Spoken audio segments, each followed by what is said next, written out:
வணக்கம் தொழில்களே, இன்னைக்கு நம்ம சேனல்ல பாசிப்பயிரை வச்சு ஒரு கட்லெட் எப்படி பண்றது அப்படிங்கறத பார்க்க போறோம். பாசிப்பயிரில் ஏகப்பட்ட சத்துக்கள் அடங்கி இருக்கு.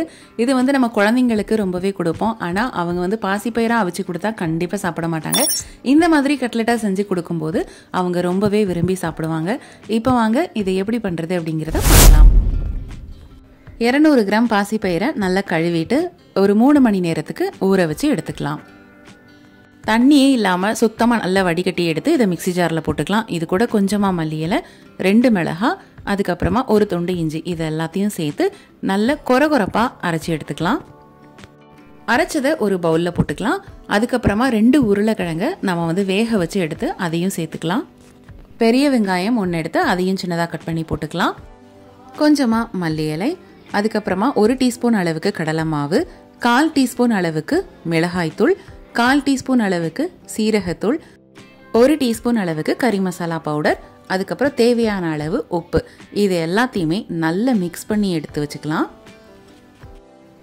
இப்போ இதில் கொஞ்சமாக மாவு எடுத்து நல்ல ரவுண்ட் ஷேப்பில் ஆக்கிட்டு தட்டையாக வச்சுக்கிட்டு பிரெட் க்ரம்ஸ் அல்லது ரவை அல்லது ரஸ்கை நல்லா பவுடர் ஆக்கிட்டு அதில் டிப் பண்ணி தனியாக எடுத்து வச்சுக்கோங்க. இந்த மாதிரி மொத்தமாக தட்டி எடுத்து வச்சுக்கோங்க. அதுக்கப்புறம் ஒரு பேனில் கொஞ்சமாக எண்ணெய் ஊற்றிட்டு இது எல்லாத்தையும் மொத்தமாக போட்டு எடுத்துக்கலாம். போட்டுட்டு ரொம்ப ஹை ஃப்ளேமில் வைக்காமல் மீடியம் ஃப்ளேம்லேயே வச்சு வேக விடணும். ஏன்னா ரொம்ப ஹை ஃப்ளேமில் வச்சிட்டோம் அப்படின்னா கரிஞ்சு போயிடும். கரெக்டாக ஒரு 4 நிமிஷத்துக்கு இதை வேக வச்சுட்டு அதுக்கப்புறமா திருப்பி போட்டதுக்கப்புறமா ஒரு 4 நிமிஷம் வேக வச்சு எடுத்துட்டிங்கன்னா சூப்பரான பாசிப்பயிறு கட்லெட் ரெடி. இதை வந்து சின்ன குழந்தைங்கள்லேருந்து பெரியவங்க வரைக்கும் எல்லாருமே ரொம்ப விரும்பி சாப்பிடுவாங்க. டேஸ்ட்டும் ரொம்ப நல்லாயிருக்கும். இதை காலையில் பிரேக்ஃபாஸ்ட்டாக கூட நம்ம எடுத்துக்கிட்டோம் அப்படின்னா நல்ல வயிறு ஃபுல்லாக இருக்கும்.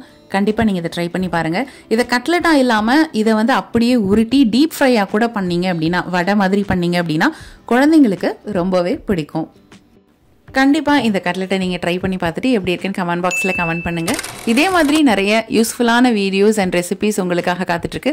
அதெல்லாம் வேணும்னா நம்மளோட சேனலை மறக்காமல் சப்ஸ்கிரைப் பண்ணிக்கோங்க. மீண்டும் ஒரு நல்ல வீடியோவோட நாங்கள் உங்களை சந்திக்கிறோம். நன்றி, வணக்கம். வீட்ல இருந்தே எந்த முதலீடும் இல்லாம மிக எளிமையா நம்ம கேஎம்எஸ் ஷாப்பிங்கோட ப்ராடக்ட்ஸ் ரீசேல் பண்றது மூலமா அழகா சம்பாதிக்கலாங்க. ஒரு பொருள் வாங்கினாலும் ஹோல்சேல் ரேட்ல கிடைக்கும். Free shipping all over India. அது மட்டும் இல்ல, வேர்ல்ட் வைட் ஷிப்பிங் ஃபெசிலிட்டிஸும் இருக்கு. கூடவே ரீசேல் பண்ற டெக்னிக்ஸும் சொல்லி கொடுத்து கைட் பண்ணுவாங்க. அப்புறம் என்னங்க, ஸ்கிரீன்ல டிஸ்ப்ளே ஆகுற 9344527437 அப்படிங்கிற நம்பருக்கு வாட்ஸ்அப் பண்ணுங்க. கூடவே இதை ஸ்கிரீன்ஷாட் எடுத்து அனுப்புனா வெல்கம் போனஸ் 50 ரூபீஸும் உண்டு. ஸோ மிஸ் பண்ணாம நம்பர் நோட் பண்ணிக்கோங்க.